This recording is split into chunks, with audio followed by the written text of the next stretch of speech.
You're live. Chris, shall I get going? Yep.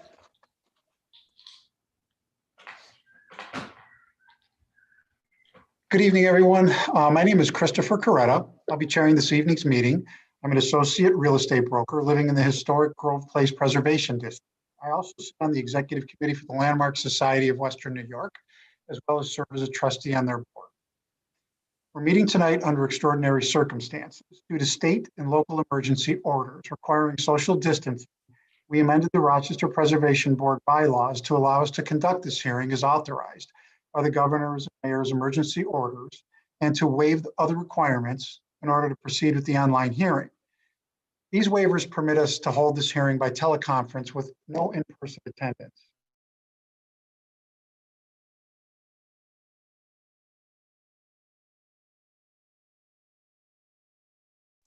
Chris, you're muted.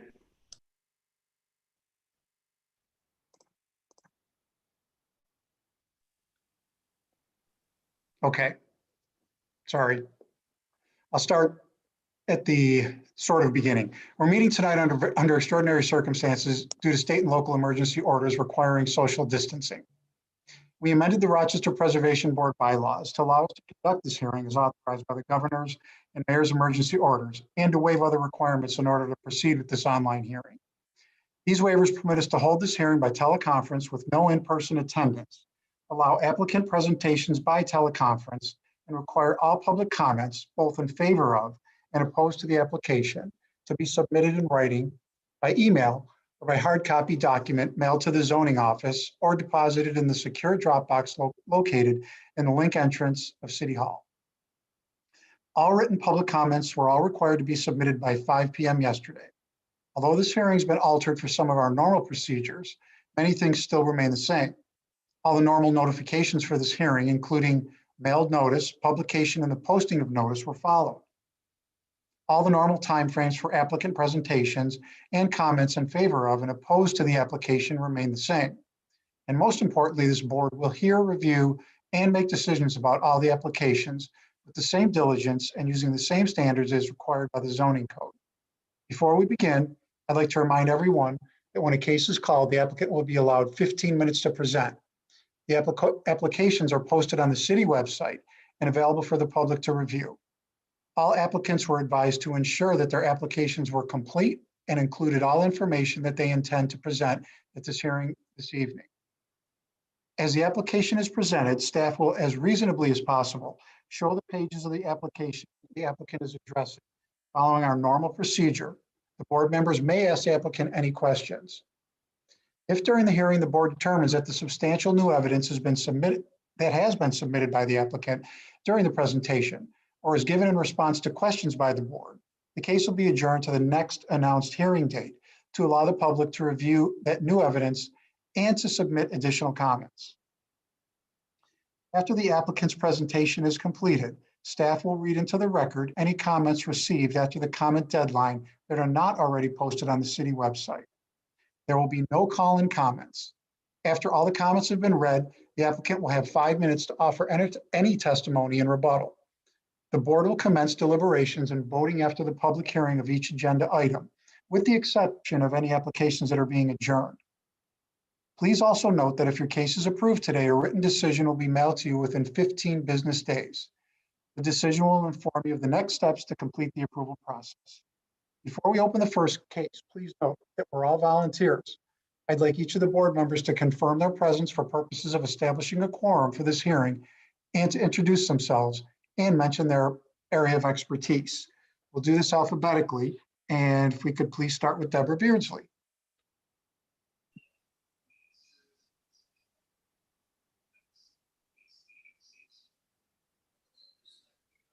Deborah, can you hear me? Yes. Could you? Thank you, Chris. I thought I had unmuted. Sorry. No problem. Hi, everyone. I'm Deborah Beardsley. I'm a designer, and I am a professor in the School of Design at RIT, and I'm a city resident. Thank you, Deborah. Our next board member is Isaac Brocker. Hi, I'm Isaac Brocker. I'm an architect here in Rochester, and I'm a resident of the Browncroft Historic District. Thank you, Isaac. Our next board member is Kijana Crawford. Hello, I'm Kijana Crawford, Professor of Sociology, Anthropology at Rochester Institute of Technology, and I live in the Susan B. Anthony Preservation District. Thanks, Kijana. Our next board member would be Gerald Gam. Good evening, everybody. Gerald Gam. I'm also a professor. I'm a professor of political science and history at the University of Rochester, and we live in the East Avenue Preservation District. Thank you, Gerald. Next would be David Matthews. Good evening. My name is David Matthews. I'm an architect in the city, and I live in the Highland Park neighborhood. Thank you, David. And last but not least would be our co-chair, Kirsten Solberg. Good evening. I'm Kirsten Solberg. I am an architect and I live in the Browncroft neighborhood. Thanks, Kirsten. Now staff. I'm Chris Snyder. I am staff to the Rochester Preservation Board. I am Tom Worth with the City Law Department. Great. Thank you, members and staff. Mr. Snyder, if you wanted to call the first case, please. Certainly.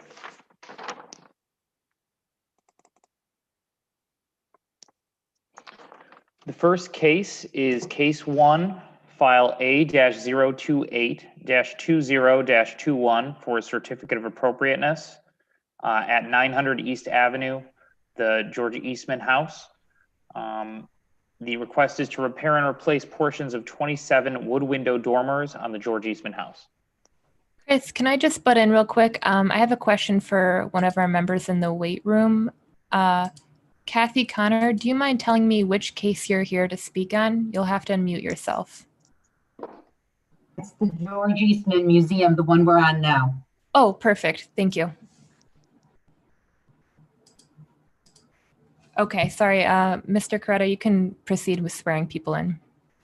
Okay, great. I just wanted to go back to Mr. Snyder. Well, actually, I can probably just get this on the record. All board members have visited the site. Is that correct, Chris? Yes, it is. Thank you for the reminder, Chris. No problem. All right, great. Thank you very much.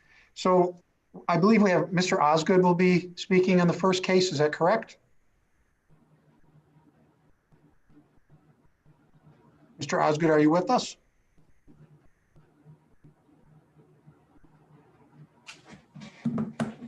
I am. Okay, there you go. I just need to swear you in. Richard Osgood, do you solemnly affirm that the testimony you're about to give in this hearing is the truth, the whole truth, and nothing but the truth? Yes, I do. Great.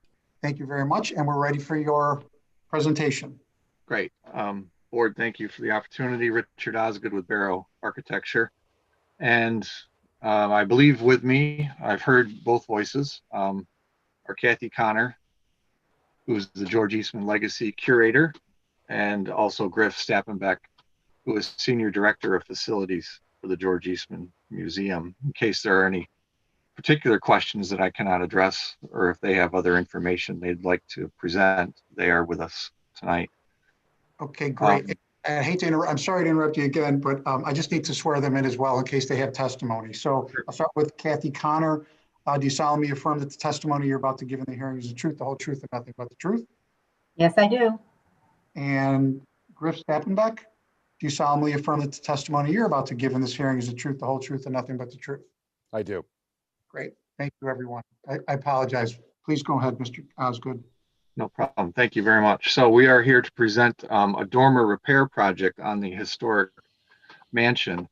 Some of this information had been presented at the unfortunately March delayed Preservation Board hearing from last year to the May 6th date. At that time, the window repair project included very limited dormer repairs as an alternate to the scope of work. During the rest of the design period in the spring and summer, and then the bidding process, and then ultimately the selection process of the winning window restoration contractor, it became more and more obvious to us in the museum that we needed to reallocate our funds and dedicate more effort to the dormer repairs in a complete manner rather than the partial manner we had indicated on that previous presentation. It's a better project for it, as the window restoration contractor does not have to worry about roofing and subcontracting out additional trades. That work has begun. The first dozen windows have been removed and are at the shop right now, beginning the repair work. To that end, we've developed the dormer repair project in front of you, which will encompass complete repairs to all 27 dormers on the mansion. And Chris, if you could, yes, the floor plan indicating where those dormers are in relation to into the building. In addition, Chris, maybe the memo could be brought up, which has the photos. Thank you. So the basic scope of work that are indicated in the detail drawing that we'll show in a moment is to replace the current existing Western red cedar with an Alaskan yellow cedar. That is a product that we presented to the board a couple of years ago as a replacement for the colonnade roof, and that is what is currently installed now on the colonnade roof. We find the Alaskan yellow cedar is a more stable product and will last a few years longer than the product we're getting out of the Western red cedar mills. We'll replace copper flashings in kind. Wood siding, wood trim that is intact will be retained, although we anticipate some materials will have to be replaced due to rot, as these dormers have not been addressed in quite some time. All replacement will match in-kind profiles and dimensions. Of the 27 dormers, the first shown on the screen here is one of two unique dormers. This is a 3-bay window bay dormer that, if you could go back, Chris, to the first page. Thank you. That image is a dormer that is actually created when Mr. Eastman cuts his house and moves the portion towards University Avenue. That represents the cut, and that dormer is made at 1919. And that is a combination of a cedar shingle roof on the gable portion and then a flat seam metal roof on the two sides. You could turn the page, Chris. The other unique one-off dormer is the top image on this page. That is original from Mr. Warner's drawings. That relates to the main staircase, although that main staircase does not go up to the 3rd floor in this currently, but it was originally designed that way, and this dormer represented that grand stair hall. And then the bottom image is the typical one for 25 dormers on the mansion. And the windows are obviously under a separate project, but they are being restored to their original double hung configuration. Typical work, it's a rather typical looking dormer, showing the deterioration of the siding, the wood trim on the pilasters, and obviously the rake and cornice moldings there, but all will be replaced in kind. That is the scope of our work. We anticipate with approval, we'll finish the bid documents and get out to bid, hopefully later this winter, with anticipation of starting the work as soon as the weather gets better, whenever that happens to come in 2021. Okay, Mr. Osgood, thank you for a very thorough, well done presentation. I'll go through the board members to see if they have any questions for you. We'll start with Deborah Beardsley. Deborah, do you have any questions for Mr. Osgood? I don't have any questions. As usual, the packet is really well prepared and the examples are very helpful. Descriptions are very helpful. Thank you. Thank you, Deborah. Isaac, do you have any questions? No questions. Okay, I would be next. I have no questions. Kajana, any questions for Mr. Osgood?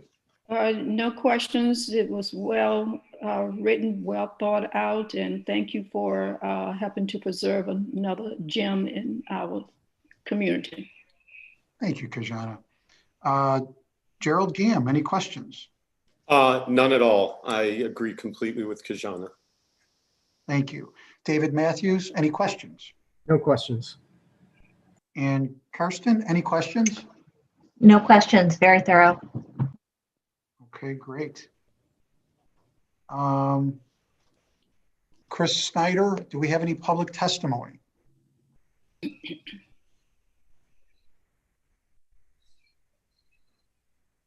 Sorry, I thought I was unmuted. There is no public testimony that's been provided for this case. Okay, very good. Did you want to start deliberations, Chris, or read into it, the deliberations page? Yeah, let's do that now.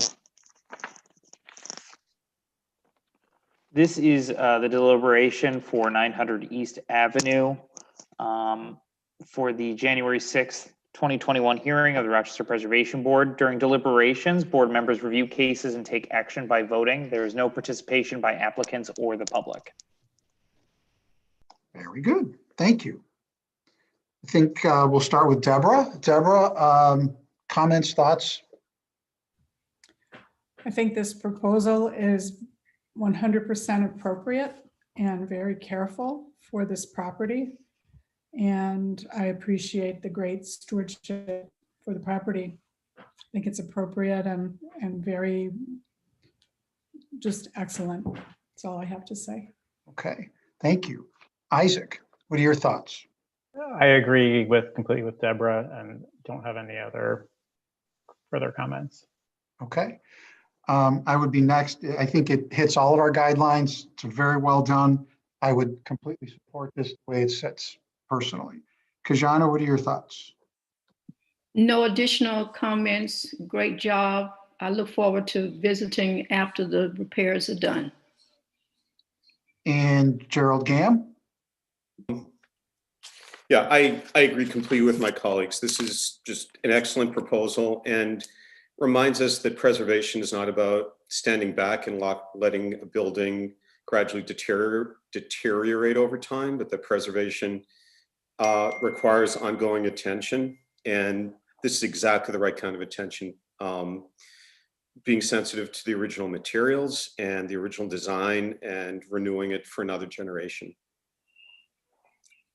Great, thank you, Gerald. David Matthews. Yeah, likewise, I think we appreciate the Eastman Board's willingness to continue work on the project, not only in the preservation, but their addition that came before us a few years ago. It certainly is a gem of a property, and we're very lucky to have this kind of stewardship. Thank you. And Kirsten. I have nothing more to add. I agree with everything that has been said. Excellent. Would someone like to give me a motion? Kirsten, did you want to give me a motion? Sure.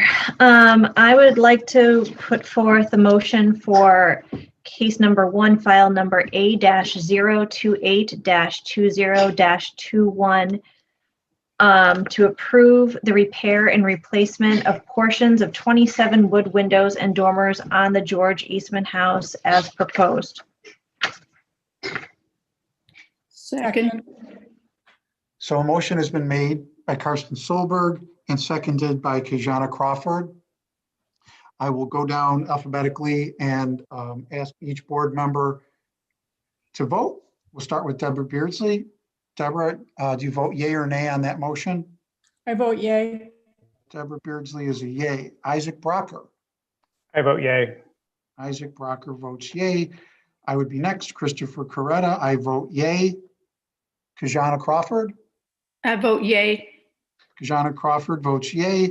Gerald Gam. I vote yay. Gerald Gamm votes yay. David Matthews. I vote yay. David Matthews votes yay. And Kirsten Solberg. Yay. Kirsten Solberg is a yay. It's a unanimous 7 votes. Thank you very much for the presentation. Thank you.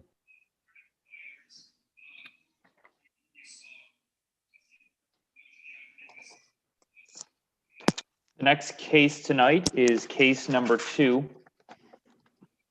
file number A-029-20-21 for a certificate of appropriateness. The address is 860 East Main Street, and the request is to renovate an emergency exit entryway vestibule and stairs at the west side of the property. This project includes a reconfiguration of the existing walkway and stairs, replacement railings, a new door, and new outdoor lighting. All board members present have visited the site. Thank you, sir.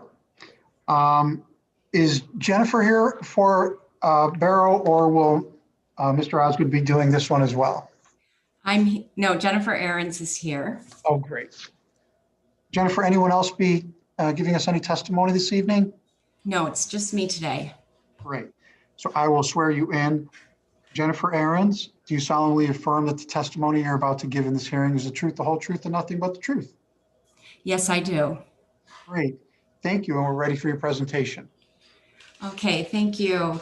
My name is Jennifer Ahrens. I'm the principal at Barrow Architecture, and I'm presenting the project for the owner, the St. Francis Xavier Cabrini Parish from the Diocese of Rochester. We're seeking a certificate of appropriateness for exterior modifications at the west elevation of Our Lady of the Americas Church, located at 1860 East Main. The church and its attached rectory are individually designated landmark properties within the city of Rochester. Chris, could you please run through the existing photos while I explain the project? No problem. Okay. The West Basement Egress Improvements Project goal is to improve pre-existing non-conforming exit route that's from the basement lower hall assembly space. We're looking at the west elevation right now, and it's the areaway that Chris is circling. The current emergency exit route uses an existing areaway along Prince Street. This view is from Prince Street. And within the areaway, there are existing dark bronze aluminum storefront door and frame, steep concrete steps, and a swinging gate, metal gate. If you can go to the next photos, there you go. All elements that I just mentioned do not meet current code requirements for safe egress. So the scope of this project includes reconstructing the existing west areaway, replacing the existing west exit stairs to the exterior and the exterior door as well, all to be code compliant for the egress route. All right, can you please go to drawing A10?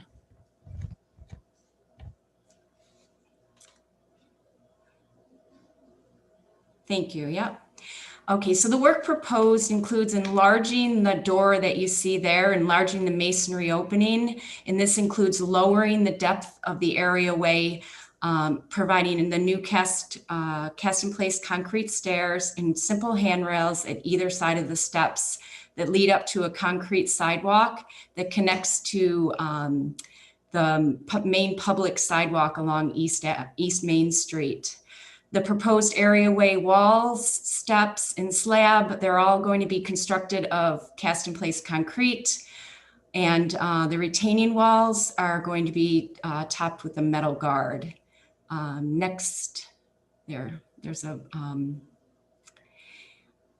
the new proposed metal railing to the top of the guard. If you could go to the next A21. So this shows a cut through of the new areaway and shows the existing masonry opening that's going to be enlarged. The existing masonry opening that contains that aluminum door and frame. It's going to be enlarged both in width and depth because the current door is 5 foot by 2'6". So we need to have a masonry opening that accommodates an appropriately sized egress door. The replacement door will match the existing removed door in the adjacent aluminum window and finish, proposing dark bronze anodized aluminum. And the existing cut Medina sandstone lintel will remain in place, and the Medina sandstones at either side of the opening are going to be carefully removed, cut, and then reinstalled to accommodate the wider door opening proposed. It's the intention to keep the aluminum frame storefront style door, not only to match what it has replaced, but also to maintain the appearance of an opening that's filled with a dark bronze framed window, similar to all the other basement masonry openings along both sides of the building. Next drawing, please. Okay, so this describes the metal guards and handrails proposed. They'll be fabricated of steel, hot dip galvanized and painted to finish.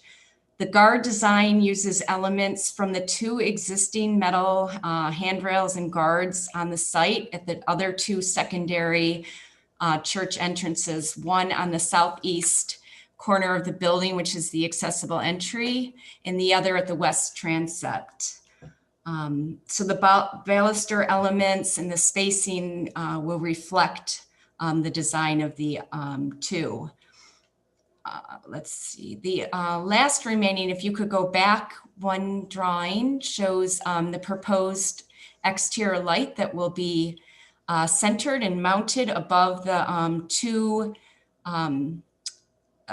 Medina sandstone lintels. They'll core drill a hole through the masonry joint when they're doing the work, and they'll have to run an exposed conduit up to the exterior light. So that's what we've proposed, trying to keep the visual impact down, but providing an appropriate exit to, or safe exit out to East Main Street, but also kind of keeping in mind that this is a safety concern for the church with its location. It has been a place where people have they've found people kind of hanging out in and trying to jimmy open the door. So to have the light on photocell and a larger space, they're hoping is a deterrent to people congregating down there. So that ends my presentation. Okay, thank you. Another great textbook presentation. Much appreciated. I'll open it up to questions for the board members. We'll go in reverse alphabetical order. We'll start with Kirsten. Any questions? I have no questions at all. I think you hit on everything, so I appreciate the thoroughness. Thanks, Kirsten. David Matthews, any questions? I have no questions. I think, yeah, we certainly appreciate the amount of study and detailing you put into your presentations, and just really well done and easy to decipher. So we appreciate that. Thank you. Thank you, David. Gerald Gamm, any questions? No, I'm with Dave and Kirsten. Every question I had, they actually anticipated in their proposal. So I kept no questions at all to ask. Thank you. Kijana, any questions? No questions. It was a very good proposal, and thank you for caring about the safety of our citizens. I am next. I have no questions. Isaac, any questions for Jennifer? Yeah, I have one question regarding the lighting. I know you'd mentioned, I think was there any exploration given in terms of the light placement? I noted the exposed conduit on the facade of the building and thought it was a little unfortunate. I was wondering, was there any thought given to wherever the core drilling of the through the masonry jointing happened, could that be where the light is actually mounted so that we're not seeing that exposed conduit on the face of the building? Yes, that's a great question. The floor framing for the first floor, the sanctuary floor, is almost right at that level. There's a suspended ceiling and then a plaster ceiling. So it is possible that they can, it would be a cost consideration to the owner that they'd have to open up a portion of that plaster ceiling and go get up into that rim and go out, and then they'd have to replaster to maintain any sort of fire separation if there is that concern. I'd have to look at the code implications on that. So it's possible that we could core drill out right below, say right above the lintel to avoid that. I don't like the conduit as well. I think that's something that we could ask for during construction, like a pre-construction meeting with the electrician and the mason, and look at it at that point to try to get it up in. Or could it be something as simple as like where you're indicating the core drilling currently at one of those joints? I mean, could you look at just the light fixture moves down and potentially doing a different style of fixture that would still illuminate that area at night, but would, one, make it easier? They could just, the core drilling could be done similarly to what you're doing now and not have to worry about any sort of fire separation issues at the sanctuary floor. You're thinking instead of a down light, one that's more just a light. Yeah, I mean, potentially. Yeah. Yeah, 'cause I think that overall, I think the design is very nice, but I just think it seems like that's the missing link is the lighting in that exposed conduit. Okay. I'd also thought of mounting it on the the vertical pilot, or the buttress to the right of the door. It would be on the left of the door. I'm just, I was speaking with our mechanical and electrical designer, and he was concerned about shadows and things like that. So that's why he really wanted to keep it centered there at the door. But we'd have to look at the fixture that sort of disperses the light a little different. Hey, Jennifer, Yeah, Chris Snyder here. Just when you say buttress, you mean this member here, right? Correct. Okay, Yeah. thanks. Yeah, I think I don't have a problem with. I think the location actually is fine between, like, where you have it between the window and the new proposed door. I just think if we can lower it down and maybe look at a different fixture, I think that might be the easiest way to do it. And I think it would be more. It's typically, I think it's kind of appropriate with what the light fixtures you see around the perimeter at other entrances where they're kind of right there by the door. So I think that They're more station light. Yeah. But they also emit the light out from the sides too. Okay, any other questions, Isaac? No, that's it. Thank you. Thank you. And Deborah Beardsley, any questions for Jennifer? No further questions. I really appreciated Isaac's question and the discussion that came of that. Thank you. Okay. If the board members have no further questions, we'll go to Chris Snyder. Is there any public testimony, Chris? There's no public testimony for this case. So we'll go into the deliberations if that's okay with you, Chris. Sounds great. Okay.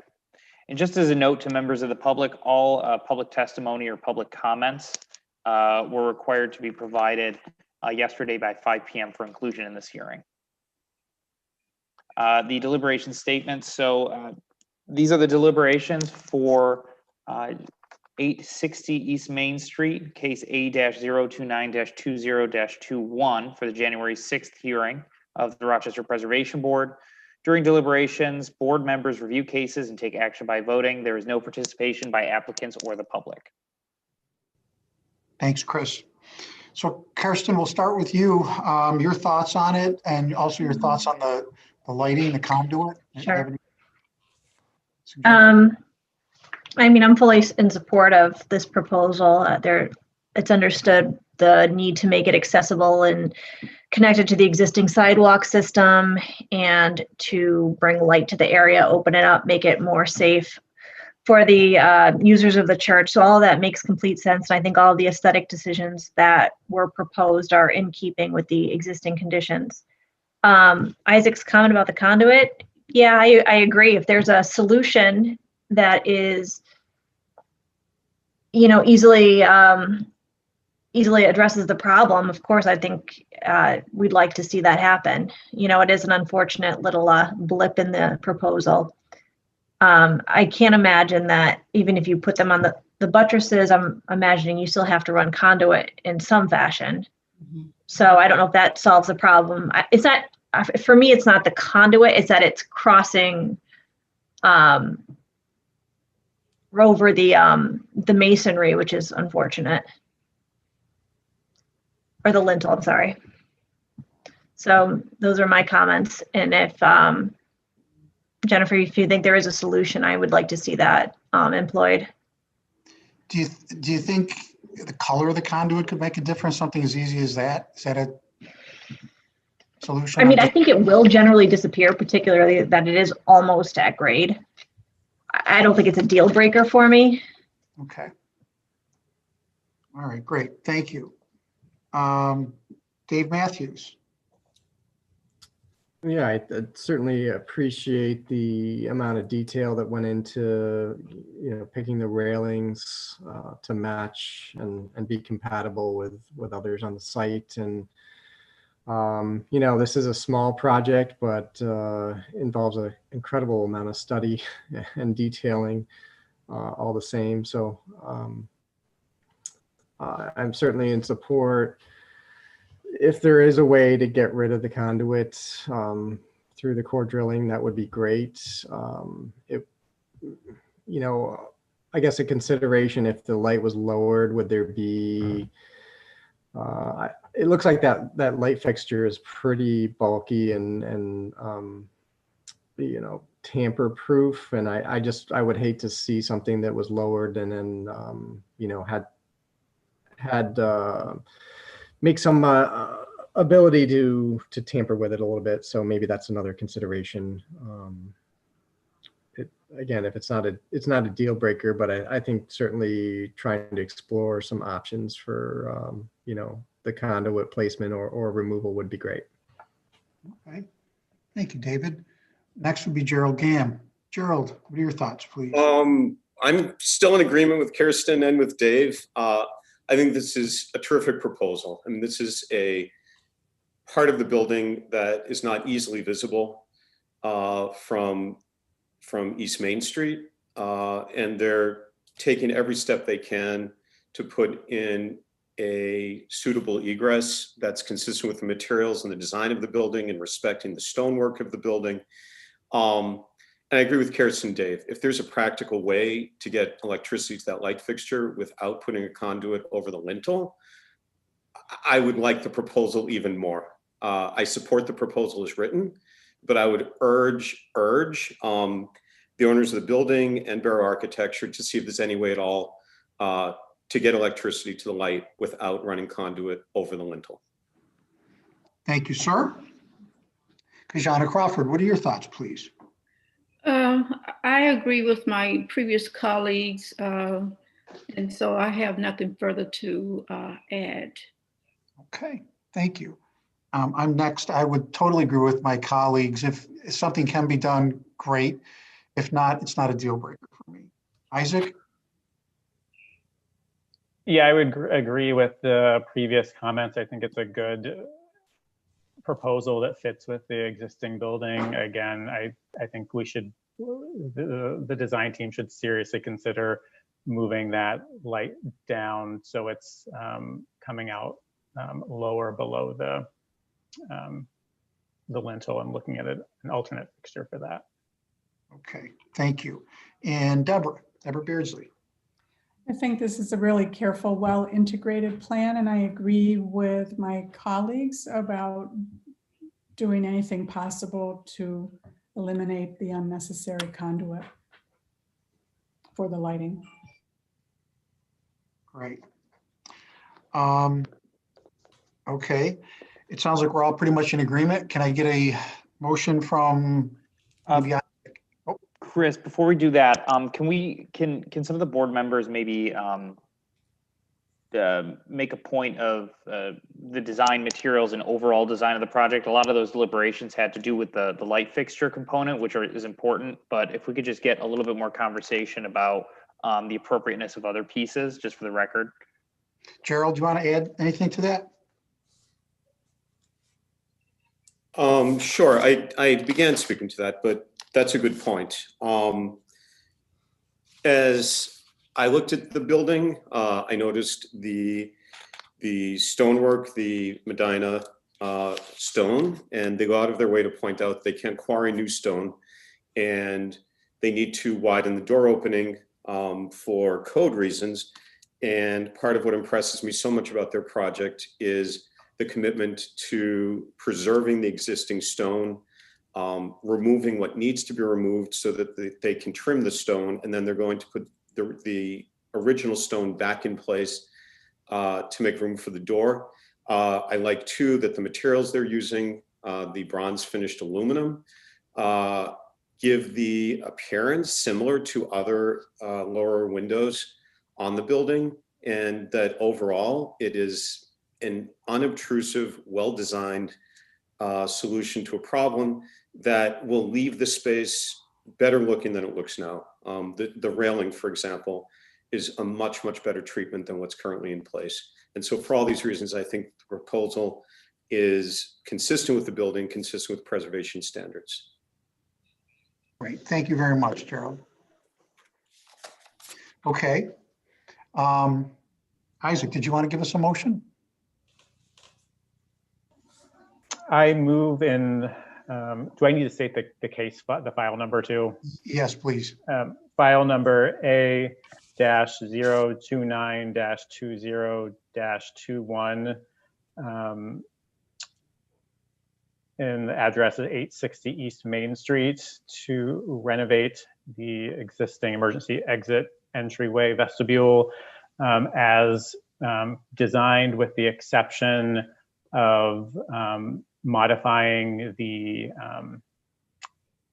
exterior light location so that the exposed conduit is, or the conduit is not visible from the exterior of the building. Was that concise enough? Very concise, thank you. I second. Okay, thank you, Deborah. So a motion has been properly made by Isaac Brocker. Chris, could I ask a clarifying question? Sure. Isaac, your motion, are we requiring that the conduit not be visible? Or are we suggesting that? Are we making it a condition of approval, or is it just a design suggestion? Personally, I would make that a condition of the approval, but I mean, I think it's open to discussion with the board too. Right, and I understood, Isaac, that was the motion you were making. That yeah. You weren't saying we'd prefer it that way. You're saying you would deny approval if they aren't able to remove the conduit. Yeah, because I think that it's possible. I think it's this is something that can be done without any sort of hardship, to move that light down and just select a different fixture. Okay, but again, just to be clear, are you making it, do you wish to? I'm making it a condition. Okay. For my movement is that's a condition of the approval. Okay. And if I may ask another clarifying question, my Zoom session collapsed for like 3 minutes during the light discussion. Did we hear from the owners of the building or from Barrow that it is feasible to move the light fixture and get rid of the conduit? Yes. Oh, Chris, you can go ahead, Isaac. I'm sorry. Oh, Jennifer she did explain that they could look at moving it down or at another location. Can I interject for a minute? Yes, please. So my only concern is I see two potential scenarios happening here. One, we core drill through the masonry that's right above the lintel and have a box there with a light fixture right above. It can be the same light fixture. But if we want to go lower, we need to have a more aesthetic fixture. Like the fixture that we propose is it is what it is, kind of, you know what I mean? It's an exterior light above a door for safety. So that's why we tried to go very minimal in modern looking. But I feel like if it's lower, do I need to submit it for approval? How would that work? Because it will have such an aesthetic, it will be so aesthetically different, is my concern. If it's much different, yeah, it would have to come back if it's much different. If I could just kind of throw a wrench into things here, taking the temperature of the board members, everyone that I thought, Isaac, and I don't mean this to be, difficult. I thought that all the board members were okay with it the way it was. They would like to see the conduit change, or the light fixture in the conduit situation changed if possible. Did I take the temperature right, board members? Chris, I seconded Isaac's motion of definitely removing the conduit. That was my opinion. Yeah. Okay, so then you were a definite on removing the conduit. Okay. Let me just go back through. Kirsten, how did you feel about it? And then we can certainly vote on that. I said it wasn't a deal breaker for me. I think black and white on a white sheet, it stands out a lot more than what the actuality will be on a non-prominent facade, almost below grade. It wouldn't be a deal breaker for me. I mean, the applicant has just spelled out how they could comply with what the motion says. Well, right. I was trying to keep them from coming back. Option number one. I mean, I think it's for the board to decide whether they want to choose option number one or number two that she spelled out. Is number one. That's what I'm trying to. That's what I'm trying to decide here, based on what the board, how the board feels. So, Kirsten was okay with the way it was, right? I would feel comfortable having a motion that the architect has heard us out and is it's their decision to make the best call, hearing our comments. Right. And that's how it was interpreted. So you're okay with it the way it is. If they could remove the conduit, that's fine too. Okay. Dave Matthews, how did you feel about it? Yeah, I trust Barrow. I mean, they'll do the right thing if it's possible. I think they'll make the change. If for some reason there's a roadblock and it's not possible, or it's going to be exorbitant, the rest of the overall project is quite a cost for a tiny little stair. So cost aside, cost doesn't matter. But cost is not a factor. I'll take the cost out of it, but the breadth and scope of the entire project is fairly small in the entire scope of the church. So, it's for a small light. I feel like I trust them. I feel like they'll make the right decision with the owner. Okay, and Gerald Gam. Did we lose you again, Gerald? No. I agree with Kirsten, Dave. I think that they have heard us out. I trust that they will work as hard as possible to get rid of the conduit, but this is currently an unsightly, not very visible basement level entry to the building that you can barely see from the street, and they're improving it massively. And I would approve the proposal as written, with a strong recommendation that they do whatever they can to get rid of the conduit if possible. Okay. But I would not condition my approval on them getting rid of the conduit.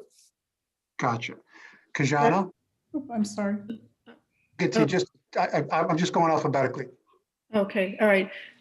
It's not a deal breaker for me, so I will follow the previous colleagues. If they can find a way to make the adjustment, fine. But otherwise, it's not a deal breaker for me. Okay, thank you. And Isaac, I think we still know how you feel about that, unless you had a different feeling on it. Yeah, I just think that as a preservation board, we should not be promoting exposed conduit, especially when it's going to be highlighted with a light at night. Okay, thank you. And Deborah, you had something you wanted to add as well? I was just going to add something connected to Jennifer's last comment, which I guess it was a question. She was just wondering if they changed the style of the light fixture, if they needed to come back before the board. And I don't know that we've really addressed that. We've been talking about conduit versus no conduit, but if she has a couple different things she's going to explore, I totally agree that I respect Barrow and I know they'll make a great decision. But if they make a decision that would be even better with a different light fixture, do they need to come back and see us, or can we have staff approval? That was my question, I guess. I felt like that wasn't directly responded to. So we'll ask Chris. Yeah, so if it's a completely, I mean, we only have one design of a light fixture in this application. There are no other designs. If there was a complete redesign or change of a light fixture, it would be something that would need to be reviewed. So I would say no. It's something that would need to come back to the board. And that was just one factor that Jennifer mentioned. She also mentioned an option where it wouldn't be a change in the light fixture, but they would drill through the masonry right above the fixture. Yeah, Is that right. correct? Is that correct, Jennifer? Right, yes, right above the lintel, and mount the box right above the lintel so that the light would be almost where it is right there. That's, I guess, what I would hope for. I mean, we're talking a lot about the light fixture. I chose this light fixture very purposefully. One, because of vandalism. Two, because I want it to disappear. I don't want it to be, this is not even an entrance to the building. So I didn't really want a decorative light fixture like at the other entrances. I really wanted this to just stay away from this area well. There's a light here. We don't want people here. It's just for leaving the church. It's not for coming in. So I didn't really want it to scream, come in, here's an entrance, like with a canopy and a pretty light fixture. It was very purposeful why we chose that light fixture. And I'm okay with, selecting another one. I feel like we can still do if this application is approved, we could still do all the construction documents. We could be in construction and, just mount a box and then come back and finalize the light later if necessary. So I am definitely okay with coming back for the light fixture, but I do feel somewhat strongly that I want the conduit, if there has to be one, just painted in the color of the mortar joint. And I feel, what I didn't say is, and I found this just recently, that there was a tower, believe it or not, in that corner along East Avenue.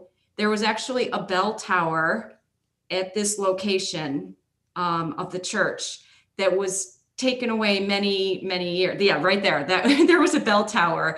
I found images and historical reference to it. It was gone a long time ago because of fires. But this is not, to me, I don't know who said it. One of the board members said it. This is a secondary exit. It needs to be very downplayed. This area has already had a lot of changes over the years. There's nothing, I feel like I just want to do something very simple and clean with the light fixture. And I'm just requesting. Okay, with all due respect, we have 3 more cases I have to get through. Okay. So I'm going to ask you frankly, so we can at least get to the end of this. Can you move the conduit so that we can't see the conduit and it can go directly into that existing light fixture? Yes. Okay. So I think that the board members would all be okay with that. Am I correct, board members? Yes. Okay. Yes. Yes. Yes. So, Isaac, if you don't mind, let's redo the motion, just like that. And Okay. I think now that we've got all the cats herded and we're all on the same. Okay. I move in case file number A-02920-21 for the property at 860 East Main Street to renovate an existing emergency exit entryway, vestibule, and stairs on the west side of the property as currently designed, with the exception of removing the exposed conduit on the facade of the building. Second. So Isaac Brocker made a motion. It was properly seconded by Deborah Beardsley. I will now go through the board members alphabetically. I'll start with Kirsten, seeing we started with her. Kirsten, are you yay or nay on this motion? Yay. Holberg is a yay. David Matthews? Yay. David Matthews is a yay on this motion. Gerald Gamm? Yay. Gerald Gamm is a yay on this motion. Kajana Crawford? Yay. Kajana is a yay on this motion. I'm next, Chris Coretta. I am a yay on this motion. Isaac Brocker? Yay. Isaac Brocker is a yay on this motion. And Deborah Beardsley? Yay. Deborah Beardsley is a yay on this motion. So it's unanimous, 7 votes yay. That will close the case. Thank you very much, Jennifer. Okay, thank you, everyone.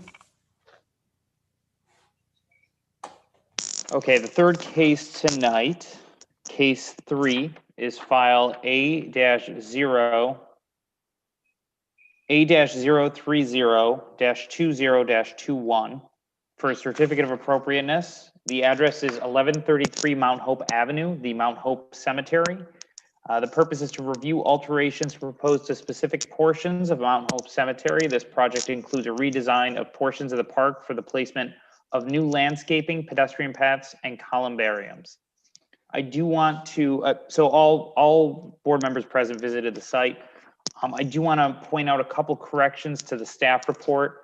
One correction, actually 2 corrections to the staff report. So the first correction would be in the second paragraph down, and this is for the general public as well as the applicant. It is written that the project involves several hundred new in-ground columbarium walls. That should actually be written as several hundred new spaces for internment, with there being 4 columbarium walls, 3 of which are on the properties within, or the sites proposed within this preservation district. I also want to clarify that portion of the application which talks about the sites. The only sites that are under the purview of the Rochester Preservation Board tonight are site 1, 3, and 4. Those sites are within the portion of the preservation district, portion of the property. Sites 2 and 5 shall not be included as part of the Preservation Board's review. Thank you. Thank you, Chris. So I have to swear any of the applicants in that are going to be giving testimony. Will it be Robin Shute and Martha Lyon? Are they with us? Yes. Great. Yes. Okay, thank you. So I guess I'll start with Robin Shute, and I hope I'm pronouncing your name correctly. It's Shooty. Shooty, okay. I'm sorry. Robin Shooty, do you solemnly affirm that the testimony you're about to give in this hearing is the truth, the whole truth, and nothing but the truth? Yes, I do. Thank you. And Martha Lyon, do you solemnly affirm that the testimony you're about to give in this hearing is the truth, the whole truth, and nothing but the truth?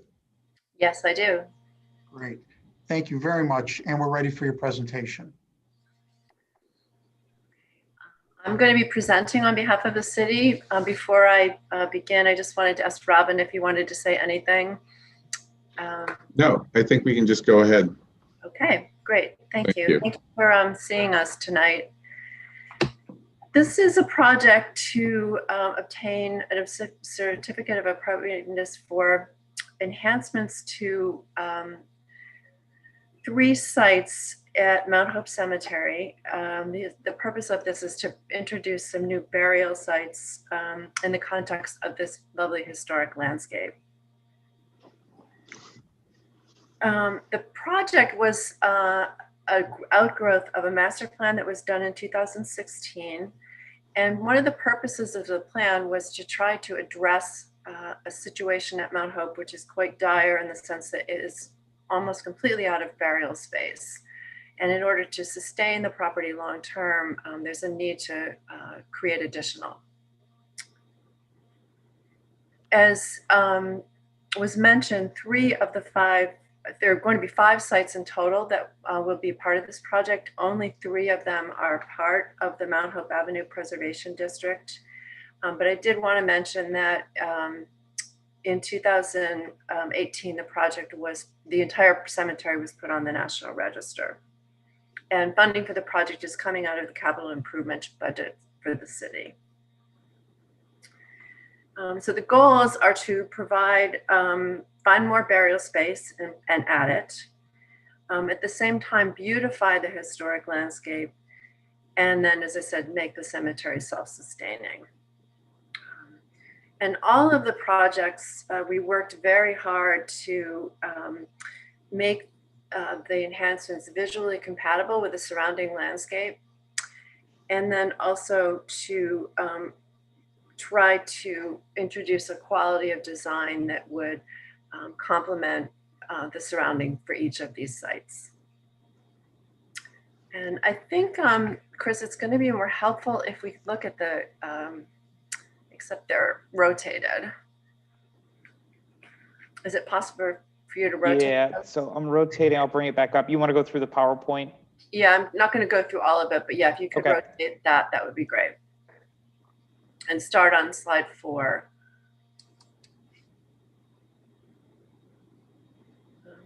Keep going. Yep, 2, 3, right there. Okay. So as we mentioned, there are going to be 5 projects on this site. We are only looking at 3 that are in the district. The top 2 on this image. So the top one is section L. That is right inside the old entrance to the cemetery on Mount Hope. Section MM is the next one down. And that's off of Grove Avenue and smack dab in the middle of the cemetery. And then Chris, if you could advance, please. And the third one is the closure of 2nd Avenue. Correct. And that's it. And I do have information about the other 2 sites, which I'm happy to talk to you about, but I think for the purposes of the meeting and your time constraints, we'll go through the 3. Okay, next slide, please. First, as I mentioned, is the Sectional Scattering Garden. And before I say any more about this, I know there was a letter that was submitted, testimony, asking about scattering of cremated remains in general. And then I know a question came up in the pre-meeting as well. So scattering has been happening at Mount Hope for at least 20 years. And when we say scattering remains, essentially what we're doing is we're doing the same thing we do with putting a cremation burial underground in an urn, except there is no urn. So it's just the scattered remains put directly into the ground. And there is no marker that identifies the location of them. That's all that it is. So you won't have cremains flying around in the air or anything like that to disrupt people's breathing or frighten them or also dishonor the deceased. Next slide, please. In this image, which is pretty light, essentially what we're going to be doing into this area is we are creating a walkway that leads in near the old chapel and creating an oval shaped walkway around which the edges will have places where scattering can be made with tablet markers that will mark the interments. We're retaining as many trees on this site as possible. There are some very old trees that are in serious decline. We will be removing those. Any place we're removing trees, though, we are going to be adding new species. And I'll talk about the tree species at the end of the presentation.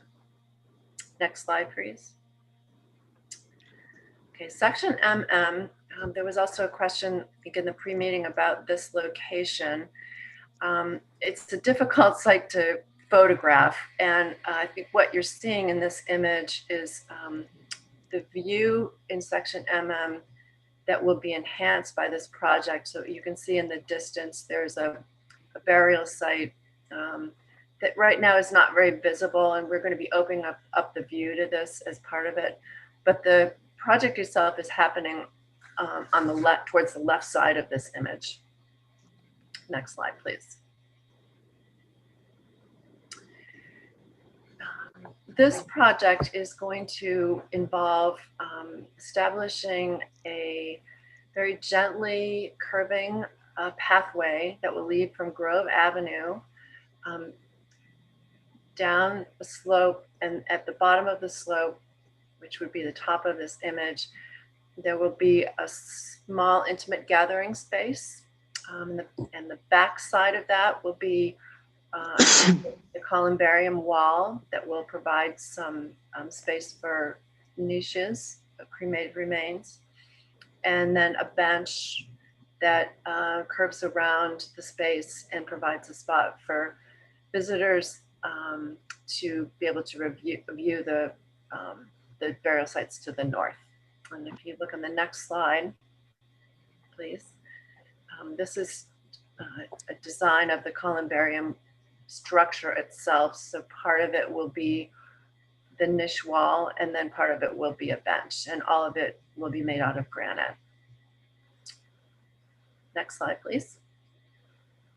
And then the final project for your review is in 2nd Avenue, and we are creating here what we're calling a Cloister Garden. Next slide, please. Again, there's the location. Right now, there's a traffic island in the middle of this straight roadway. Next slide, please. So what we're going to be doing here is closing the roadway, narrowing the pavement on it, making it a walkway that could be doubled for use by golf cart hearses. And where the island is now in the middle of that roadway, we're going to be installing 3 serpentine-shaped columbarium walls that will have columbariums on both sides.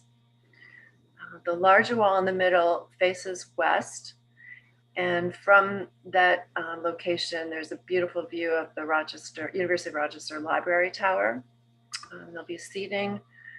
And in this project, we are saving all of the existing mature trees that are along the roadway, as well as introducing several others. Next, please. I wanted to just give an image of the columbarium walls in case people have never experienced them. Oftentimes you see them in cemeteries and they're kind of standing out in the middle of nowhere, not really out of place. What we're trying to do here is to integrate these structures into the historic landscape so that they don't feel like an intrusion, but more of a complement and a beautification. This is a project near where I live in Massachusetts. These are columbarium walls that were built into a sloped area of a cemetery. Next. And another image of that. Next. I wanted to just talk to you a little bit about the materials, because I know there is a concern about the quality of the design and materials used. In the older sections, which would be section L and MM, which are in the original sections of Mount Hope Cemetery, we're using an aggregate, stabilized aggregate for the pathways. And there's an image of that on the bottom left. This is a new product, relatively new product called Organic Block, which is made with a stabilized aggregate. It's permeable, and it mimics more of a stone dust, but it's more stable. And then granite in the other locations. In the newer part of the cemetery, we are introducing an exposed aggregate concrete and asphalt pavers. And this is because we have to control stormwater runoff. Next. And then there's been some question about the trees and the shrubs and the ground covers. The trees and shrubs and ground covers are all being selected from the L. Wenger and Berry Nursery Catalog from around 1900. And some of these are native, such as the tulip trees. And then we are introducing some imported species as well. And So these are some of the trees. The next slide is some of the smaller trees. So we're talking about Emmelanchier, which is a shadblow. Next slide, please. And then these are some of the shrubs. Most of these are natives, Clethra, Fothergilla, etc. Next slide. And then some of the ground covers. And I think there's another slide that shows ground covers as well. Yeah. We are going to be working with the Friends of Mount Hope on a garden that is going into section L, the first site, and that is going to be at one end of the section. And with that, I'd be happy to answer any questions. Okay, thank you very much. We'll start with Deborah Beardsley. Deborah, do you have any questions?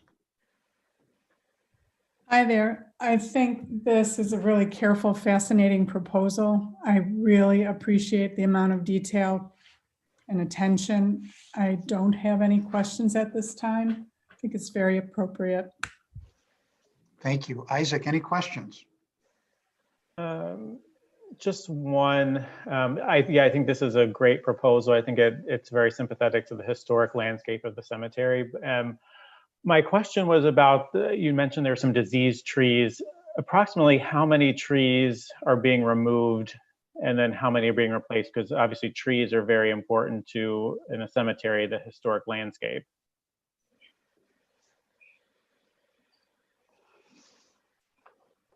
Great, that's a great question.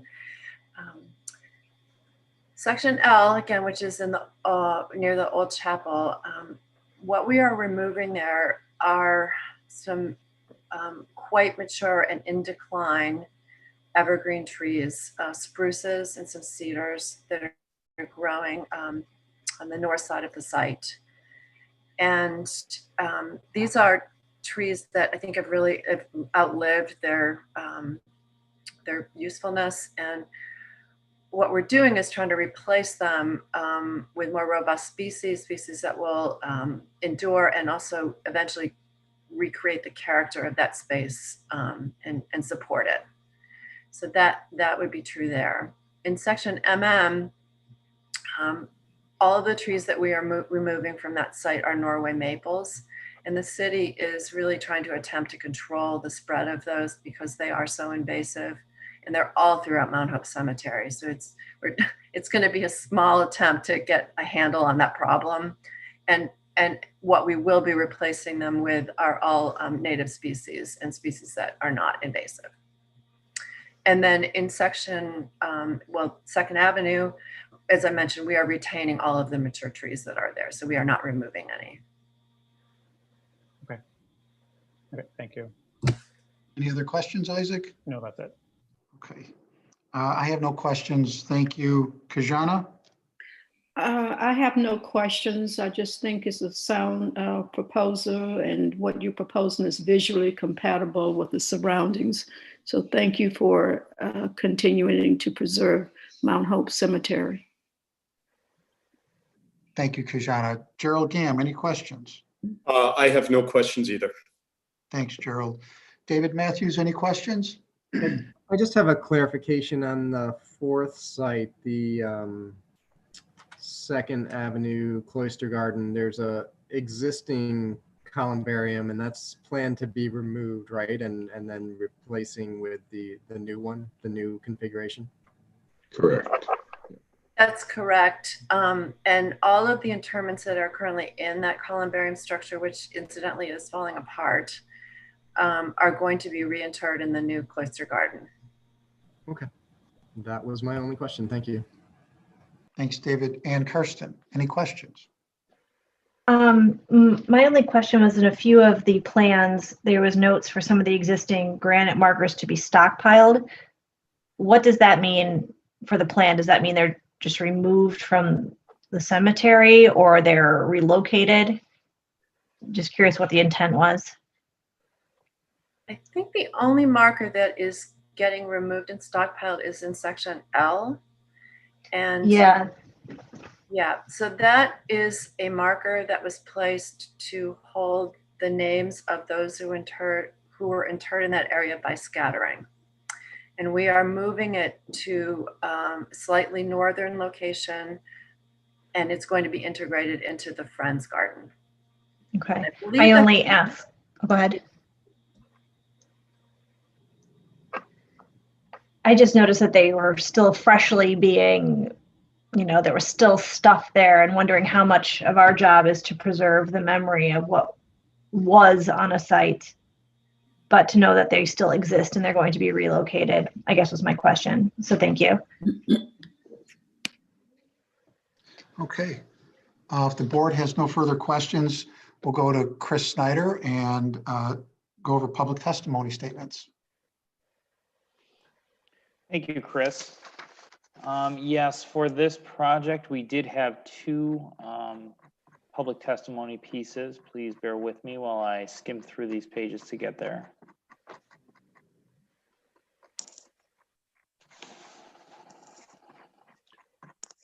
It'd be faster if I do this.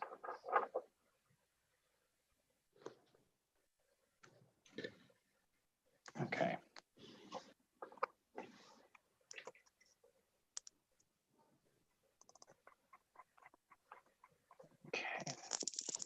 So this is public testimony for case 3 for 1133 Mount Hope Avenue, the Mount Hope Cemetery.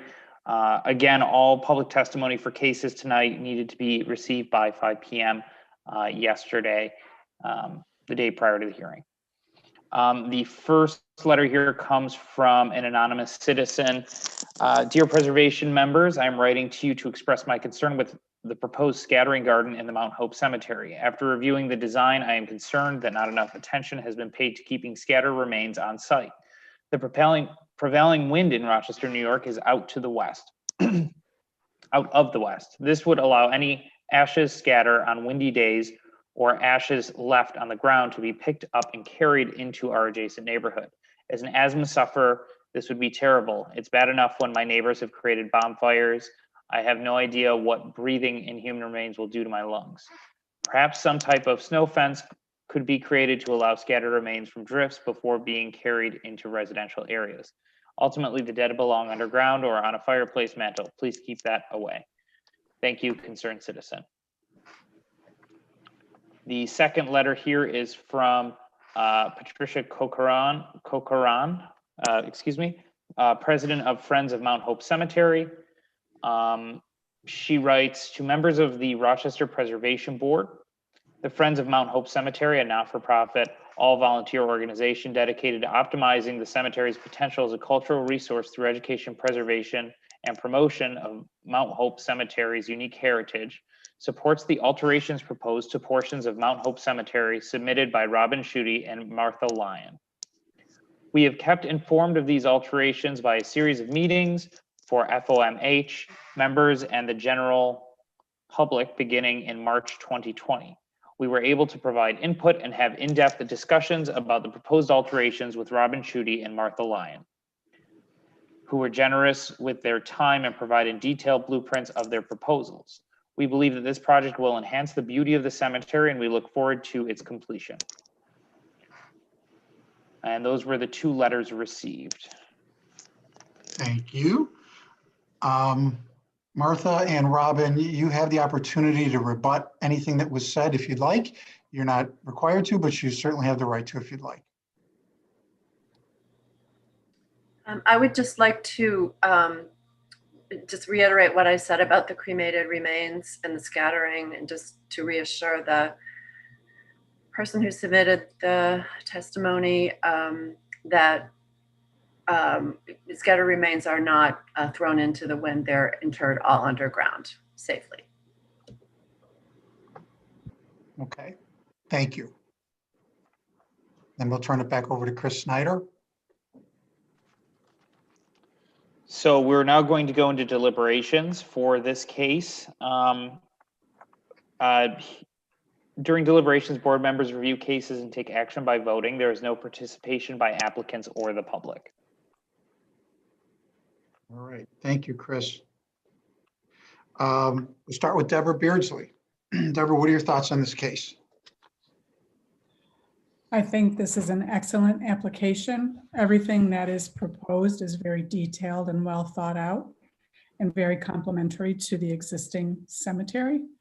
I think there's a lot of visual compatibility and the quality of design, site development, and all of the other aspects related to appropriateness for the Preservation Board have been covered. I appreciate the proposal. Great. Thanks, Deborah. Isaac, what are your thoughts? I agree with everything Deborah said. I think the proposal does a very good job of preserving and enhancing the existing landscape. And I think it does a good job of integrating the columbarium design with the overall cemetery design. Great. Thank you. I'm next. I would agree with my colleagues. I would support this the way it sits currently. Kajana? I too supported the way that it is. Very good proposal. Thank you. Thank you, Kajana. Gerald Gam? I support it too. This is a really careful, well-conceived, well-thought-out proposal that recognizes that Mount Hope Cemetery is not just a local treasure, but a national treasure. It's one of the outstanding examples of a rural cemetery, and I think one of the few that's actually municipally supported rural cemetery. So I appreciate enormously the work that's gone into this, the sensitivity to the structure of the original cemetery, and in laying out paths and in selecting materials, choosing materials and choosing pathways that respect the original design. Thank you, Gerald. David Matthews. Yeah, I agree with my colleagues. I think the proposal not only enhances the existing areas, I think that makes the cemetery a more desirable place to want to visit and have areas that bring the some of the designs up into the current modern era that we live in. I think, you know, it not only enhancing the landscapes and offering newer palettes of materials, but, you know, having a little bit of modern design in here, I think makes it, again, intriguing to look at not only the old sections of the cemetery, but also ones that offer kind of new ways to look on how cemeteries are part of the city landscape. So I certainly appreciate all the thought and efforts that have gone into this proposal. Thanks, David. Kirsten?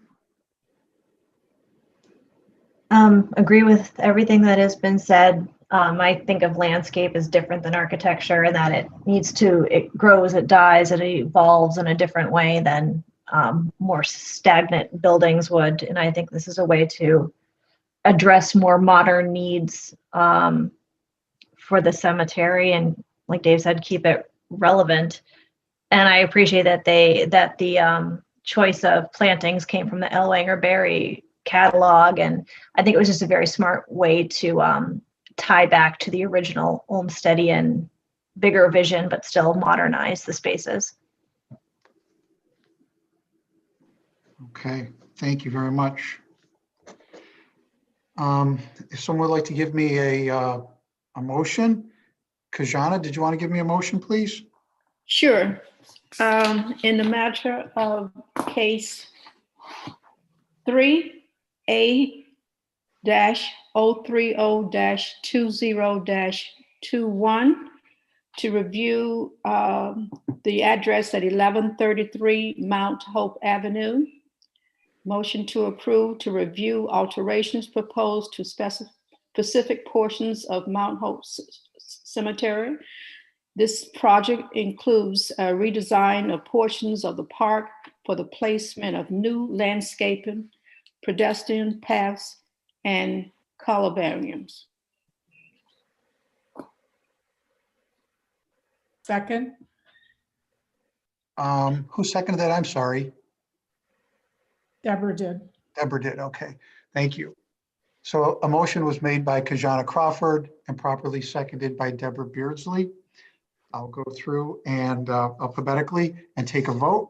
And we'll start with Deborah Beardsley. Are you yay or nay on this motion? I'm yay. Thank you. Deborah Beardsley is yay on this motion. Isaac Brocker? Yay.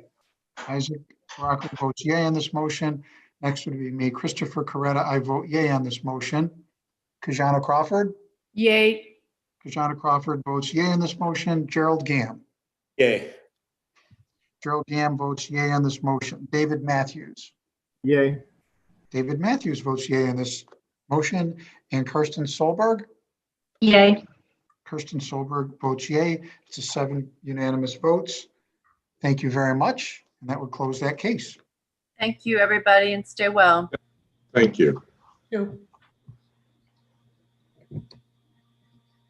Okay, so we'll go to the next case here, which is case 4, which is file number A-031-20-21 for a certificate of appropriateness. The applicant is Jim Colombo with Skylight Signs, and the request is to install a 10.6 square foot non-illuminated projecting sign for the Mocha Center, Trillium Health, and to review 2 previously installed awning canopies.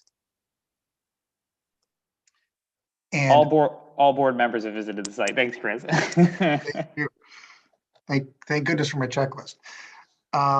Okay, I need to administer the oath. Jim Colombo, are you with us?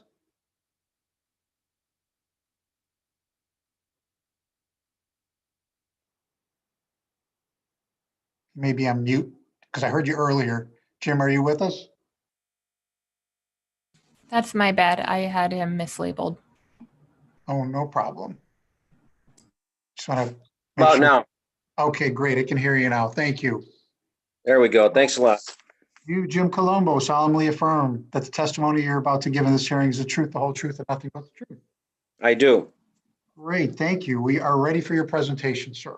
Great. Thanks for taking me tonight on this great evening. Jim Colombo, Skylight Signs. We're at 60 Industrial Park in the city. I'm representing Mocha and Trillium Health regarding a simple Series 3 post and panel sign for identification for the new business. We based the design basically on those 2 existing awnings, which, I didn't know, and Chris informed me were not permitted or whatever the case may be, but I think it fits in nicely. It's all made of extruded aluminum, simple vinyl graphics, non-illuminated panels, and base plate to the wall. All height requirements and setbacks from the road are met. And to be honest with you, I think it fits in nicely with the new look of that building, welcoming them to the area. I reviewed, or I saw the 2 positive feedback letters that Chris sent me, and that was very good to hear about from them. So as far as that is concerned, that is my portion of what exists and what I'm presenting. And any questions on the sign, I'm here for you. Thank you for short and sweet. We like that. You got it. I will go through the members and see if they have any questions. We'll start with Kirsten. I have no questions. Thank you.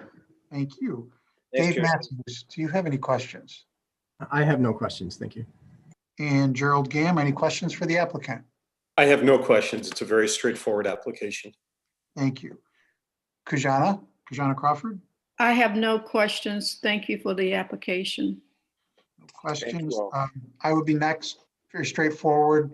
Great presentation. I have no questions. Thank you. Isaac Brocker, any questions for the applicant? No, I don't have any questions. Thank you, Isaac. And Deborah Beardsley, any questions for the applicant? I have no questions. Thanks for the details included in the proposal. You're welcome. Okay, we'll go back to Chris Snyder for public testimony, please. Thanks, Chris. We did have, let's get there. We had 2 comments from the public. Let me just read the statement. So all testimony for cases tonight were due by 5 o'clock yesterday, day prior to the hearing, January 5th. I will now read all public testimony received into the record. The first comes from Dawn Noto, the president of the Susan B. Anthony Neighborhood Association. Dawn writes, "Dear Preservation Board members, the Susan B. Anthony Neighborhood Association is in full support of the application to install a new sign for the business operating at 470 West Main Street. The applicant is the new owner of the property, and we are in full support of his improvements to the property. We are also excited to welcome and support the new business along our commercial corridor. Since adapting the new signage protocol for our corridor, it has kept our historic commercial gateway looking cohesive, adding to our historic public realm.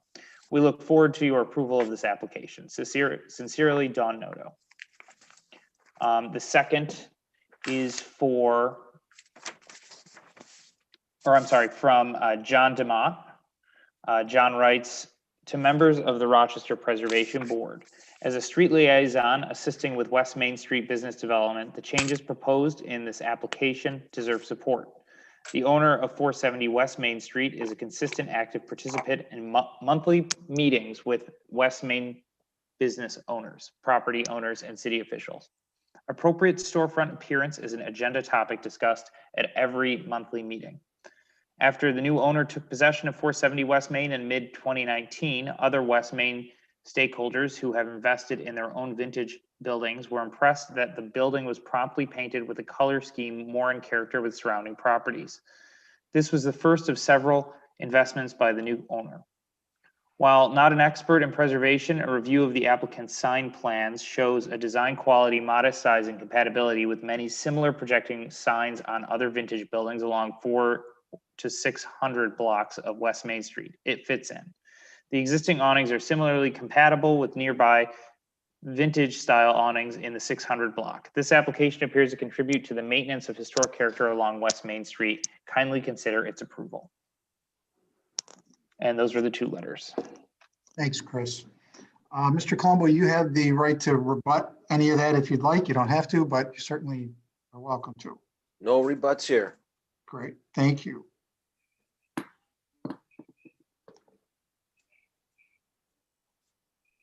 Okay, so I will read the deliberation statement. This is the deliberation for 470 West Main Street for the January 6th hearing of the Rochester Preservation Board. During deliberations, board members review cases and take action by voting. There is no participation by the applicant or the public. Thanks, Chris. Okay, let's start with Kirsten. Your thoughts on this? I have all good thoughts. I think the size is appropriate. I think that the signage is properly located. I think the awnings are properly located and scaled for the facade. The materials are appropriate. Everything is in keeping with the guidelines that we are typically looking for in signage and awnings. So, thank you, Kirsten. David Matthews? Yeah, I agree with Kirsten. I don't have any issues with any of the elements. The sign is and the awnings are both properly scaled and compatible with the guideline. Great, thank you. Next would be Gerald Gamm. I agree with my colleagues. I think the materials and design are entirely appropriate. I like the awnings, and the sign is the right size and the right design. So I really like this. Thank you, Gerald. Kijana Crawford, what are your thoughts, please? I think it's a very good proposal, well thought out. I have nothing else to add. Excellent.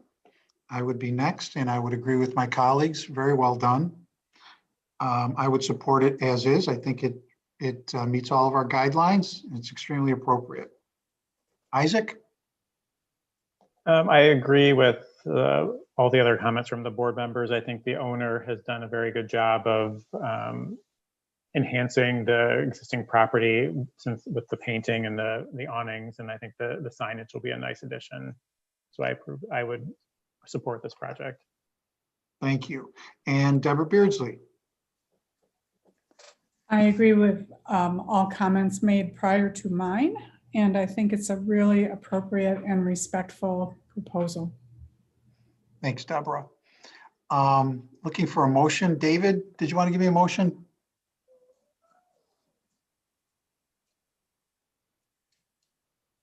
I think you're muted, David. Sure. For case number 4, file A-031-20-21 for a certificate of appropriateness to install a 10.6 square foot non-illuminated projecting sign for Mocha Center Trillium Health and to review 2 previously installed awning canopies.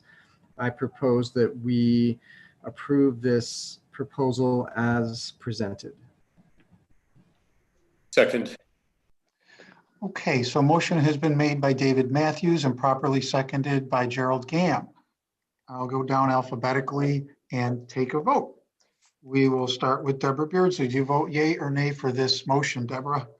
I vote yay, and I just wanted to quietly mention that the wrong proposal is on the screen right now. I don't know if that matters. Sorry, I skipped No it back. problem. I think I hit the mouse scroll. No problem. I Thanks. didn't know if, I thought it was worth mentioning, so I vote yay. Thank you. Isaac Brocker? I vote yay. Isaac Brocker votes yay. I would be next. Christopher Coretta, I vote yay for the motion. Kajana Crawford? I vote yay. Kajana Crawford votes yay for the motion. Gerald Gamm? I vote yay. Gerald Gamm votes yay for the motion. David Matthews? I vote yay. David Matthews votes yay for the motion. And Kirsten Solberg? Yay. Kirsten votes yay. So that would be 7 unanimous votes. Thank you very much. That will close that case. Thank you. Okay, so the last case tonight is case 5, so I will now scroll to it. Case 5, file A-032-20-21 for a certificate of appropriateness. The applicant is Greg Hamburger, the property manager for this property. Address is 1000 East Avenue. And the request is to remove the 7 existing front yard driveway lights and install 3 new LED pole lights at the same location of this multi-family apartment building. All board members present have visited this site. Thank you, Mr. Snyder. And Greg Hamburger, are you with us? I am. Great. Thank you, Greg. I just need to swear you in. Do you, Greg Hamburger, solemnly affirm that the testimony you're about to give in this hearing is the truth, the whole truth, and nothing but the truth? I do. Great. Thank you. We are ready for your presentation. All right. Thank you for hearing our case this evening. I'm at a different location from another member of the board at this property who I believe is on the call. I don't know if he has to be sworn in. John Strawway. Hi, John. Are you with us?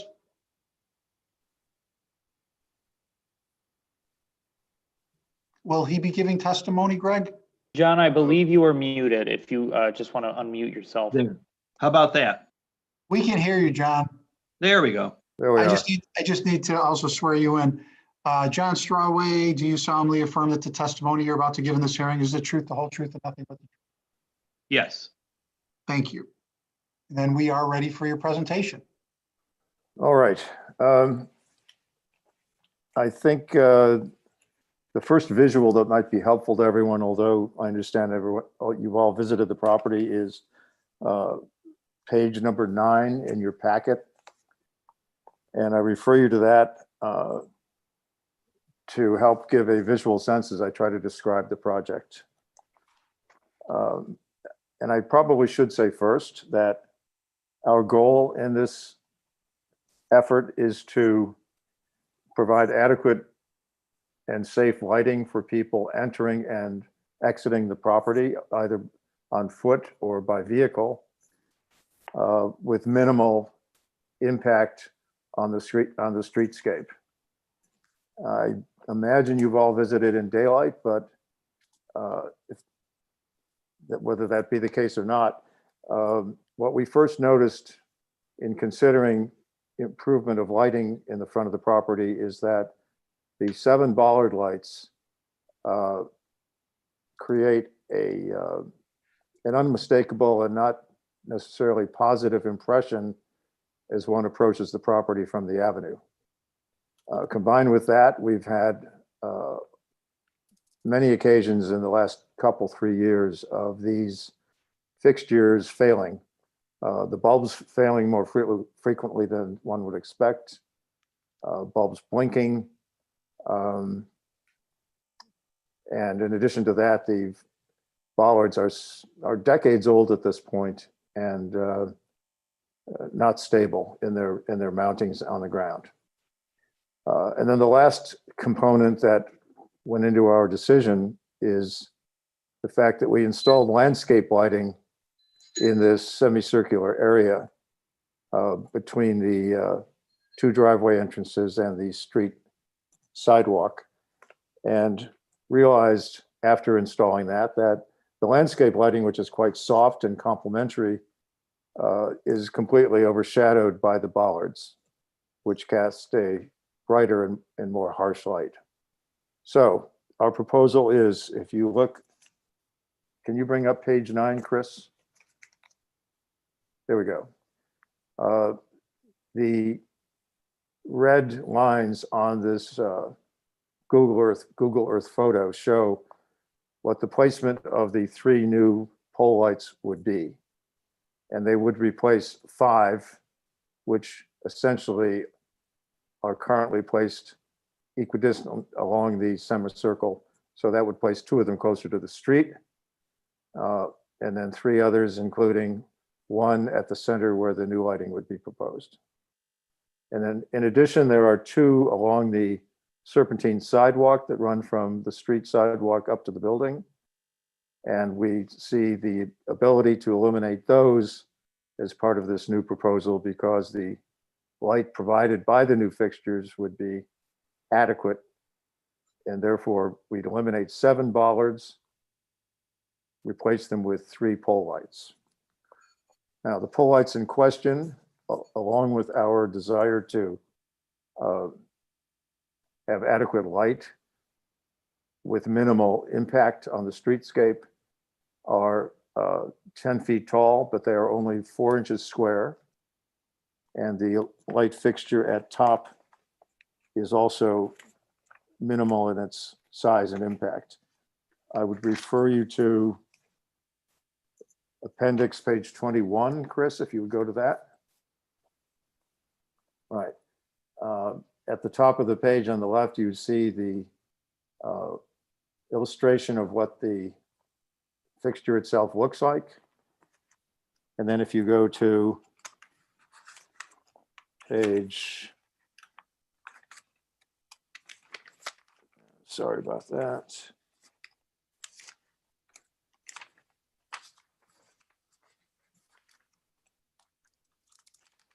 There we are. Chris, page 29 in the packet.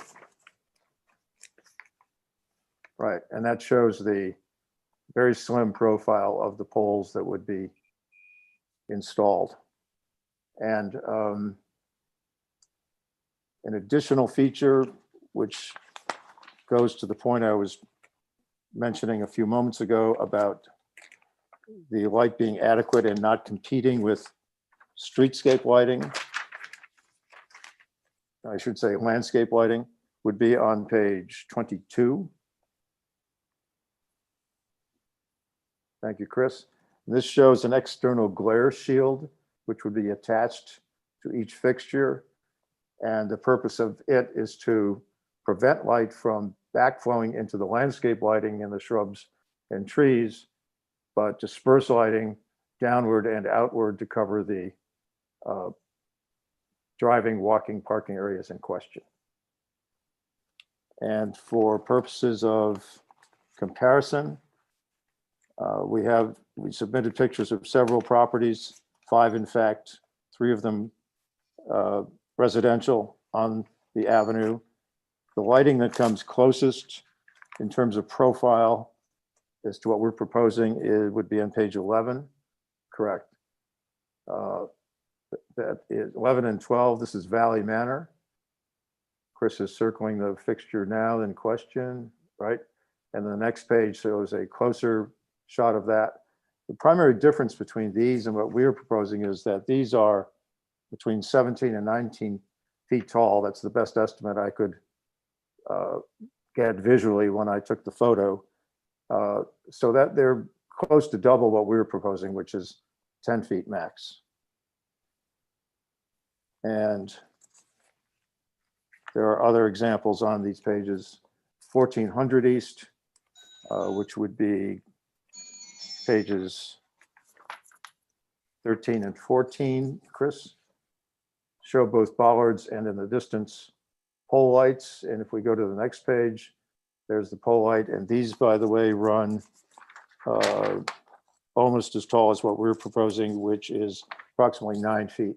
Again, that's an estimate based on my standing nearby and taking the picture.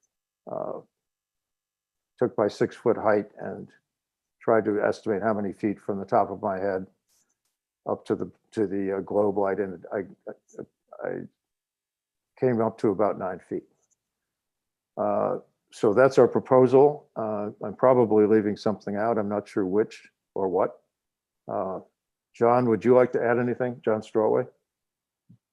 Not really, except that we do know that at one time there were pole lights in front of this building, but sadly we can't find any record of what they looked like. Correct. They predate us, and so there's no record of that. And just a minor correction: I am not the property manager of 1000 East Avenue. I'm an owner resident. I serve on the board of managers, and John Strawway serves on that board with me. Okay, well, thank you very much for the presentation. We'll go through the board members to see if they have any questions. We'll start with Deborah Beardsley. Deborah, do you have any questions for the applicants? No, I don't have any questions at this time. Thank you. Thank you. Isaac Brocker, any questions? Yeah, I have one question. Have you guys seen a photo of this fixture with the light shield that you're proposing? I guess my question is, I think it may end up really impacting the way that the actual fixture looks. Well, the light shield itself, Isaac, is only a few inches in height, I believe. Go back to that page. But yeah, here we go. It's on page 22 again, Chris. It's 12 inches in length and at the low end, a ½ inch. So I'd have to just estimate what it is at the high end, probably not much more than. I believe it's 4, right? Yeah, I understand that. I guess it's when you go back to the other image, it's actually I think it's going to visually look a lot chunkier than what the image that we're seeing in the previous slide. You mean of the fixture itself? Yeah.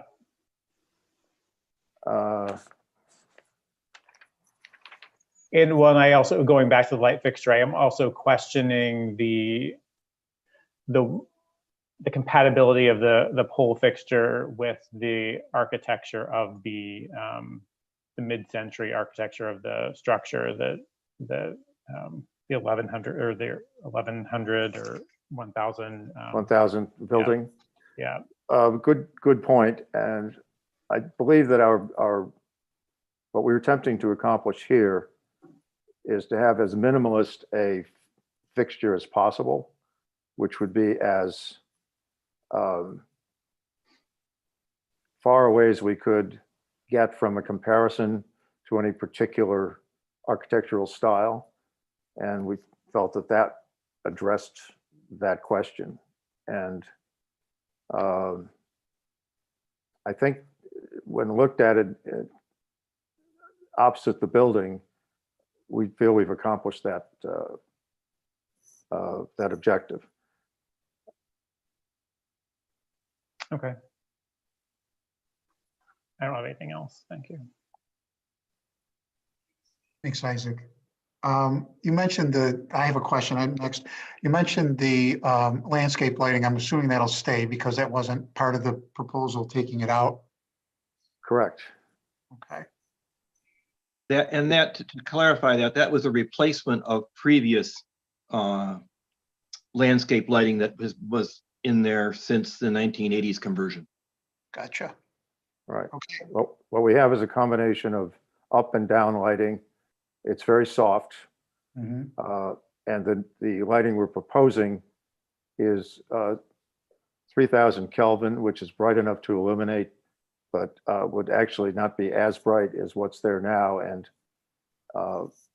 we're quite certain a much more visually appealing look from the avenue. And in fact, with the shield on the fixture, you wouldn't really see the source of light unless you get right under it. You'd see the effect of the lighting on the pavement below, but not be able to see the glare of anything such as you can now with the bollard lights. Okay. And just one other question, and kind of like a clarification, just to kind of hop on Isaac's question, because it was a good one. Really, the answer to that question was, to Isaac's question was, you chose this particular light because it would pretty much disappear. Is that from a design standpoint? Yeah, that was the intention, since we didn't know what the 1958, 59 lights were that were installed when the building was constructed. Gotcha. I just wanted to clarify that, but okay. Right, and if we were to go to globe lights, we didn't feel that, I mean, those were late 60s, 70s design, whereas the building itself was put up in 58. Yeah. And what we have is really quite low profile, and there'll only be 3 of them, not 7. And it seemed to us that they will prove a complement to the building as opposed to something that is a poor contrast. I would think so. Okay, great. Thank you for your time. Kajana, any questions for the applicants? No questions. Thank you. Thanks, Kajana. And Gerald Gam, any questions? No questions that haven't already been asked. Thank you, sir. David Matthews? I didn't see a finish chosen on the cut sheet there. Did you have one in mind? The finish will be black, and I believe it's matte. Okay. And then were you planning to have these on a photocell or timer that can be adjusted seasonally? Yes. Okay. Those are my questions. Thank you. Kirsten Solberg, any questions? No questions. Thank you. All right. Excellent. If the board members have no further questions, Mr. Snyder will take it away with any public testimony, if we have it. We did not receive any public testimony for this case, other than that which was already provided in the, I guess I'm sorry, there was no public testimony for this case. I was reading this last thing, but that was just a last item that the applicant put in there. So if you want us to go into deliberations. Sure. Okay.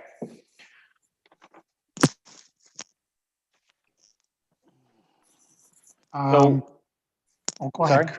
Sorry. We're now going to go into the deliberations for our last case here, 1000 East Avenue, A-032-20-21. There in deliberations is closed to discussion of amongst board members, and no applicants or the general public are invited to speak. Thank you, sir. Let's start with Kirsten. Your thoughts on this? Well, I understand it's a utilitarian problem and you're offering a utilitarian light to fix that, not fix the problem, but when I saw the globe lights in the proposal, I got excited because I really like those fixtures. But hearing what you've had to say makes a lot of sense that they're not necessarily of the vintage of the building, and the approach here is not to be a lighting statement on the property, but as you said, almost disappear. I think of it almost somewhat similar to the church project that we reviewed this evening, that the point is to make these modern and disappear, which I think that the what you're proposing makes sense because it is slimline even with the light shield. I understand Isaac's point, but at the same time, I do think at night it will help the lights further disappear on the property. So I think that the proposal makes sense. I think that the poles make sense. The height is appropriate, and I would support this proposal. Thank you very much. David Matthews, your thoughts, please. Yeah, I think along Kirsten's lines that, you can either have lighting that draws attention to itself and is part of the overall design, or it provides a function of lighting the pathway or the driveway. And I think they went with the second direction, and I think it does it well. I appreciate actually the shielding, that it won't be a distraction to drivers on East Avenue, and its light is focused onto the pavement. So I think it's successful in the direction that they intended. So I do support the proposal. Thank you very much, David. Gerald Gamm, your thoughts, please. Yeah, I support the proposal also for the reasons Kirsten and Dave have given. I think especially since what we're looking at here is a mid-century modern structure, that the lighting proposed is consistent with the structure behind it. So I have no concerns at all with the proposal. Thank you. Kijana? I have nothing further to add. I am supportive of the proposal, and I think it's good. It's a good proposal. Thank you, Kijana. I would be next. I love that building. I love the canopy. I think you did a great job with that. I also think you did a great job with the design of these the lighting. You guys have great taste, and I appreciate it. Isaac? I don't think I have anything further to add. I agree with all the comments that have been previously stated, and I would support the proposal as designed. Thank you, Isaac. And Deborah Beardsley? I agree with all prior comments as well, and I think given the objectives and the building, the proposal before us is appropriate. Excellent. Gerald, have you given me a motion yet tonight? I have not. Chris, would you like me to make a motion? Would you please? Absolutely. Regarding case number 5, file number A-032-20-21 at 1000 East Avenue. The request is to remove the 7 existing front yard driveway lights and install 3 new LED pole lights at the same location of this multifamily building. My motion is that we approve the application as made, period. Second. Thank you. A motion was made by Gerald Gamm and properly seconded by Kijana Crawford. I'll alphabetically go down, vote, and ask the members what their vote would be. We'll start with Kirsten Solberg. Are you yay or nay, Kirsten, for this motion? Yay. Kirsten Solberg is a yay. David Matthews? Yay. David Matthews is a yay on this motion. Gerald Gamm? I am a yay on this motion. Thank you. Gerald Gamm is a yay on this motion. Kijana Crawford? Yay. Kijana Crawford is a yay on this motion.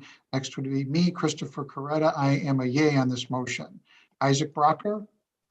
I'm a yay. Isaac Brocker is a yay on this motion. And Deborah Beardsley? I vote yay. Deborah Beardsley votes yay. That would be a unanimous 7 votes. Thank you very much. And that will close this case. Thank you, ladies and gentlemen. Okay, so this concludes the Rochester Preservation Board hearing. We thank all applicants and citizens. The next scheduled hearing will be on February 3rd, 2021. That is a Wednesday. This hearing is scheduled to be a virtual meeting and will be streamed live on the mayor's office's YouTube page. Any changes to this process will be posted on the city's website. If you have any comments or questions related to the Rochester Preservation Board or this hearing, please email staff at preservationboard@cityofrochester.gov. Thank you. Thank you, everyone, for your Thank you. unpaid service. I needed a night where